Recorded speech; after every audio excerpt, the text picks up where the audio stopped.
Good evening and welcome to AQA Physics, and today I'm going to give you an example of potential formulae. Now, in my last video I talked about what potential is, and I'm going to just recap the equations quickly for you. So potential can be defined as the base formula, which is energy per unit property of the field, and since we're using gravitational fields, that property is mass. I then derived another potential formula using this idea of force times distance, and we gained this idea that it's minus gm over r, where this big M is the mass causing the field and this little m is the mass that's moving in the field. Okay. Now, importantly, there is a negative sign here, and this negative sign is because gravitational forces are attractive, which means that I have to get it out, to get the object out and move it to infinity, I need to add energy, okay? So what I've got is a question, and I have find the GPE gained moving a 15 kilogram object from the surface of the Earth to 10 kilometers above the Earth. Now, some of you may really instantly want to go for mgh, using that GPE equals mass times gravity times height. But you cannot use that. The reason being is because when you're doing this, you are assuming that this G here is constant, and it is not. When dealing with this, you have to take into consideration about radial fields. So as much as you want to, it says gravitational potential energy, as much as you want to use mgh, you cannot. And this is because it is not a uniform field. That's first year stuff. You are assuming G changes, so gravitational will start at 9.81, it will decrease the further away you go. Okay?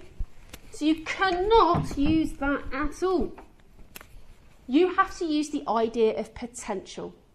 And if you can find the potential at one position, the potential at other, you can use this idea here that the change in potential is the change in energy divided by the mass, or this GPE.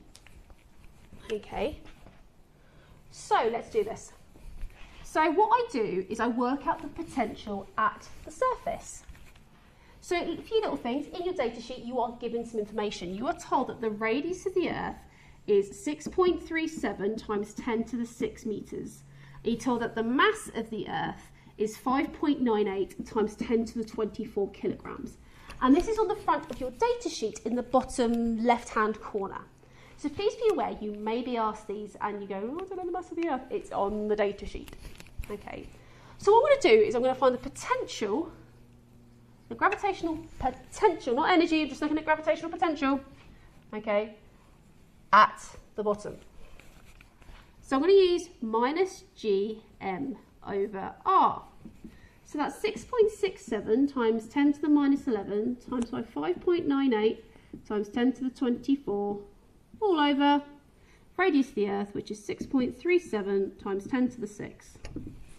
And I get a value of 6.67 times 10 to the minus 11 times by 5.98 times 10 to the 24 divided by 6.37 times 10.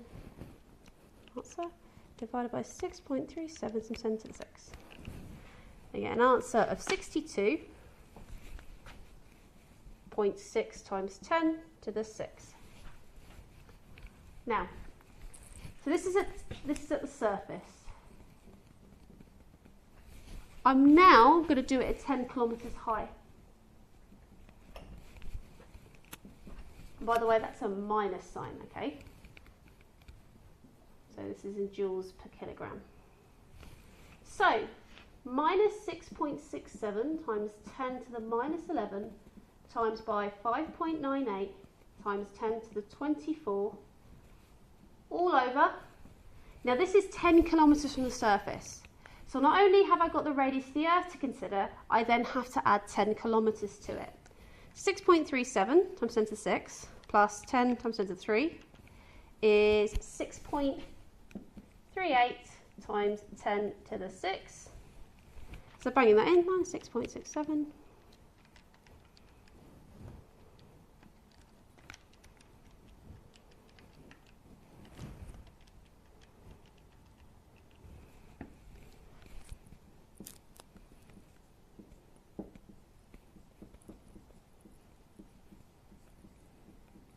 Okay, so this here, I've got a potential of minus 62.6 times 10 to the 6 joules per kilogram, and above the surface it is minus 62.5 times 10 to the 6 joules per kilogram. So as you can see, this number is approaching 0. Okay, I require less energy to remove it here per kilo than here. Okay, and that makes sense. The higher I am in orbit, the easier it is to leave orbit. So what we're going to do is we're going to work out the difference between these two numbers. Okay, so my change in potential. So my change in potential is 0.1 times 10 to the 6. And then I can work out the energy, okay, the energy of the thing moving in my field by using this formula here. So I know that 0.1 times 10 to the 6 equals the energy over the mass. And that mass is the mass moving in the field, which is 15 kilograms. So my energy that required to do that would be 1.5 times 10 to the 6 joules. So what that is saying to me, to move my object, my 15 kilo object, from the surface of the field to 10 kilometers high, that's how much energy it would take me to do it. And therefore, that is my change in GPE. This is my gravitational potential energy.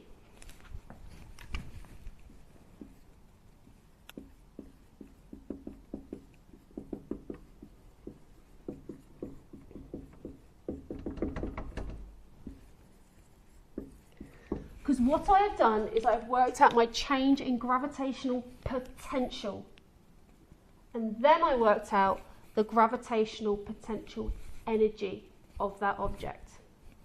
So before, these two objects have the same gravitational potential, but they individually have different gravitational potential energies.